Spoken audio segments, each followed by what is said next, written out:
Le contrôle parlementaire, entamé le jeudi 8 mai, se poursuit sans anicroche à la Chambre basse du Parlement. Sous la direction du président de l'Assemblée nationale, le professeur Vitel Kamere, une question orale avec débat a été examinée le mercredi 14 mai 2025. Il s'agit de la question orale avec débat du député national Katembo Kambere Tade, adressée au ministre du Commerce extérieur Julien Paluku Kahongya sur l'interdiction du transbordement de marchandises aux frontières lors de l'importation. Depuis quelques mois, il s'observe une sorte d'incompréhension entre votre ministère et les opérateurs économiques au sujet de certaines décisions relatives à des initiatives de réglementation du commerce au niveau des frontières, dont l'interdiction du transbordement de marchandises. Cette situation aurait été même à la base d'une grève au niveau du poste frontalier de Kasumbalesa. Comment justifiez-vous l'interdiction du transbordement de marchandises aux frontières au lieu de la lutte contre le fractionnement tel que retenu dans le programme d'action du gouvernement?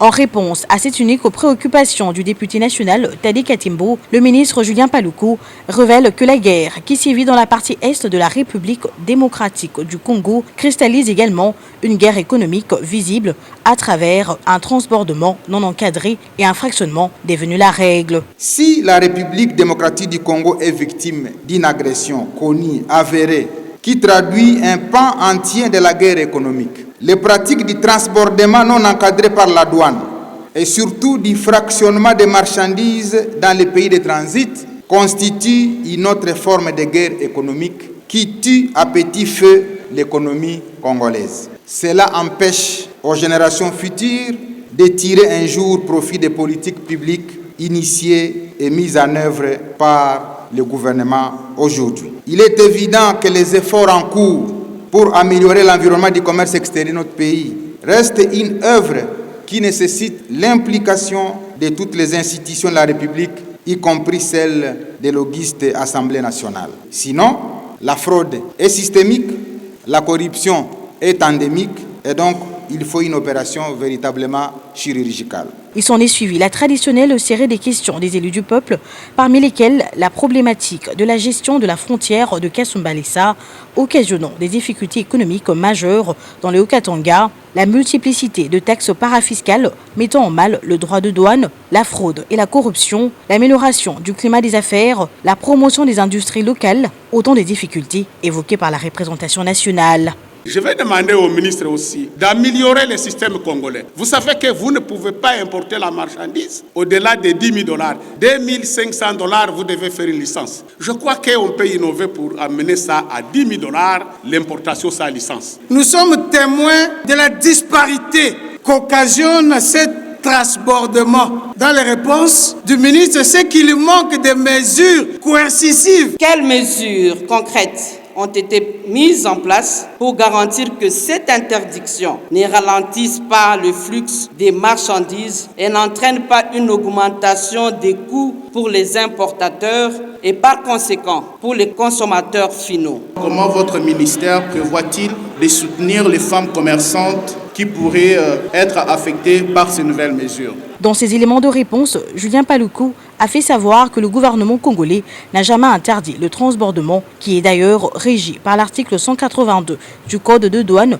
mais a interdit par contre le fractionnement qui n'est nullement encadré par le service de douane. Toutefois, le ministre questionné a promis qu'en plus de ces réponses, d'autres éclaircissements par écrit seront envoyés aux élus nationaux afin de s'assurer que toutes les préoccupations ont été vidées. Dans sa conclusion, l'auteur de la question orale avec débat, qui félicite le ministre pour sa clarté, dit rester tout de même sur sa faim en ce qui concerne les raisons de cette pratique du fractionnement. Le député national Tade Katembo a fait 5 recommandations aux responsables du commerce extérieur. Parmi elles, l'action de sensibilisation, vulgarisation et information des opérateurs économiques et de petits commerçants transfrontaliers sur les lois et réglementations dans ce secteur, l'étude scientifique sur les vraies raisons qui poussent au fractionnement, l'assainissement de services opérant au niveau des frontières en appliquant la pratique du guichet unique intégré virtuel au Parlement et à l'exécutif national de proposer une loi modifiant et complétant la loi sur le code de commerce ainsi que la révisitation de la nomenclature des impôts, taxes et redevances.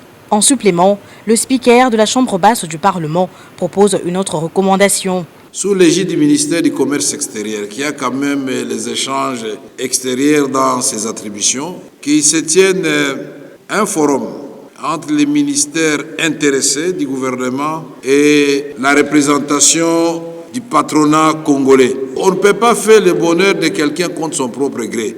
Concernant les autres questions orales avec débat initialement prévues pour cette séance plénière, un report a été sollicité pour 2 d'entre elles. Celle sur le prix d'achat du permis de conduire en RDC, en examen à la commission aménagement depuis le 10 avril, ne pourra être évoquée que si son auteur n'est pas satisfait du rapport de la dite commission qui sera présenté sous peu à la plénière.